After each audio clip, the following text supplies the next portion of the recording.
제가 이게 자료를 꼼꼼하게 다 같이 봐야죠. 이거 아닙니다. 예, 이거. 지금 한국갤럽 조사가 MBC가 신뢰도가 26.4, KBS가 18.3, TV조선이 7.7, JTBC가 7.6, SBS가 5.9입니다. 그런데 아까 보수 언론의 칼럼에서 MBC가 주로 진보만 본다 이런 취지의 말이 나왔었죠? 그런가 봅시다. 다음 거 띄워주세요. 자, 여기 보면 이거 같은 조사입니다.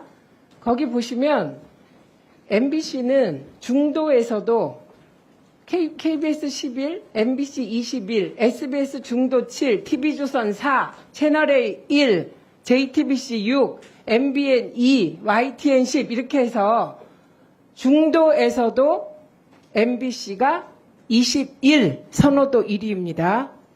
예, 이거는 팩트이기 때문에 팩트를 왜곡하지 마십시오. 누구든. 네, 늘 이렇게 팩트 체크를 안 하세요. 잠깐만요. 그건 정말 지금 안 됩니다. 자, 김준희 방심위 노조위원장 나와 계시죠? 방심위 노조 지부장이시죠? 네, 방심위에는 얼마나 근무하셨습니까? 이제 20년 차입니다. 네.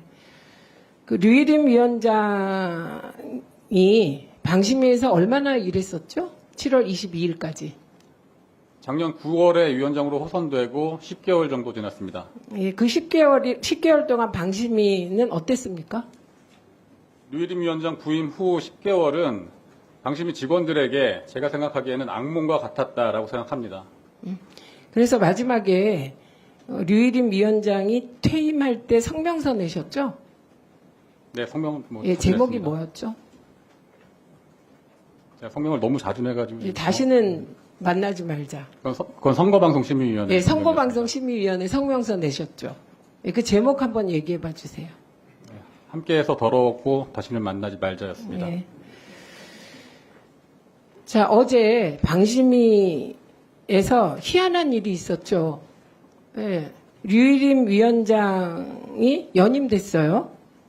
네, 어제 위촉됐고 어제 연임까지 됐습니다. 네, 아주 급속으로. 예, 그런데 19층 회의장에서 연임 회의가 있었습니까? 네, 있었습니다. 그런데 19층 회의장 안에서 문 걸어 잠궜습니까? 원래 지문을 찍으면 직원은 들어갈 수 있는데 지문을 찍어도 문이 잠겨 있었습니다. 네, 그럼 문을 잠그고 류일임 위원장이 연임 회의한 거네요. 사전에 공지가 없었기 때문에 저는 그 시간에 문이 잠겨 있다는 것만 확인을 했고 안에서 뭐 합니까 하고 물어봤는데 뭐 아무도 나오는 사람이 없었습니다. 이후에 확인된 것은 그 시간에 호선을 했다는 것이고요. 예, 그 회의에는 누구 참석했습니까? 그것도 보도자료를 보고 알았는데 5기 위원 중에 임기가 2주 정도 남아있는 김우석 허연회 위원이 참석했고 어제 새로 위촉된 류희림 위원과 강경필 위원, 김정수 위원. 네, 5명이에요. 그런데 그러면 유희림 위원장은 5기 위원장입니까? 6기 위원장입니까? 잘 모르겠습니다. 네, 5.5기입니까? 그럴 수도 있을 것 같습니다. 네. 지금 허연회 위원하고 김우석 위원은 사실 그 당시에 그 국민의힘 쪽에서 위원 추천을 늦게 해서 예, 다른 대통령 추천목과 민주당 추천목은 7월 22일 날 임기가 시작됐는데 그분들이 8월 5일 날 늦게 시작한 겁니다. 그러니까 그분들은 5기 위원이에요. 네, 맞습니다. 그러니까 이게 5기 위원들이 6기 위원장을 뽑는 희대 코미디가 발생한 거죠. 법적으로 문제가 있다고 생각합니다. 네. 그래서 해당 법적 절차를 밟을 생각입니까? 고발하거나 문제 삼을 생각인가요? 법적 절차에 대해서는 제가 변호사 상담을 오늘 해봤는데 그거는 좀 더 상담을 해봐야지 될 것 같습니다. 그 방심위는 전체 회의 하면 그 회의를 어떻게 공지하고 이런 내부 규정이나 절차가 없는 위원회입니까? 규칙이 있습니다. 그런데 그걸 안 지킨 거죠? 중요사안은 7일 전에 회의 날짜를 지정을 해야 하고 일반 사항은 이틀 전에 지정을 해야 하는데 어제 위촉되신 분들이기 때문에 이틀 전에 지정하는 것은 불가능했고요. 아마도 긴급한 사안이라고 봐서 긴급을 요하는 사안이라고 봐서 뭐 이렇게 규정 위반은 아니다라고 말을 할 수도 있는데 호선이 과연 긴급한 사안이었는지 저는 동의하지 않습니다. 예, 유희림 위원장이 위원장으로 뽑히는 게 긴급한 사안입니까? 호선 외에 아무것도 한 것이 없고 네. 어차피 오늘 내일 청문회 나오실 건데 아무것도 또 긴급하게 처리하실 일이 없다고 생각합니다. 예. 이진숙 후보가 방통위원장으로 내정됐습니다. 방통위와 방심위는 사실 뗄래야 뗄 수 없는 관계예요. 예. 그 이진숙 후보를 내정한 것, 류일임 위원장이 연임된 것, 이거의 공통 분모가 방송장악 아닙니까?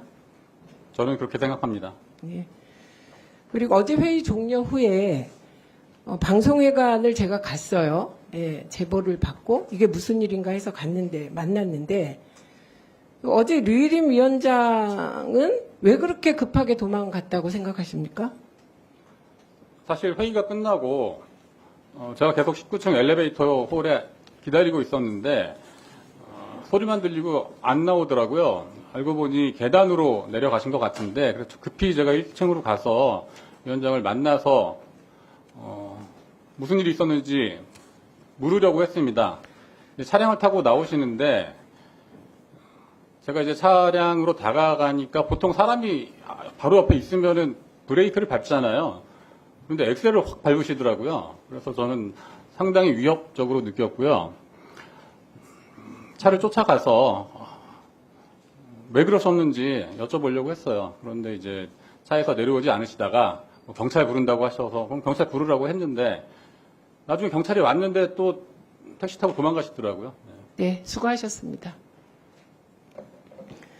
그 이진숙 후보자 네. 방통위원장 당신 내정됐다. 이거 누가 전화했습니까?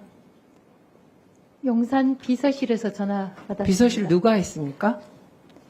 근데 인사 문제이기 때문에 제가 이 자리에서 말씀드리는 것은 적절치 아니, 않다고 적절해요. 생각합니다. 적절합니다. 얘기해 보세요. 누가 연락했어요? 인사 문제이기 때문에 양해해 주시면 감사하겠습니다. 양해 못합니다. 얘기해 보세요. 대통령께서 직접 800에 7070으로 전화하셨습니까? 그러면 김건희 여사께서 800에 7070으로 전화하셨습니까? 아닙니다. 그 비서실장이 했습니까?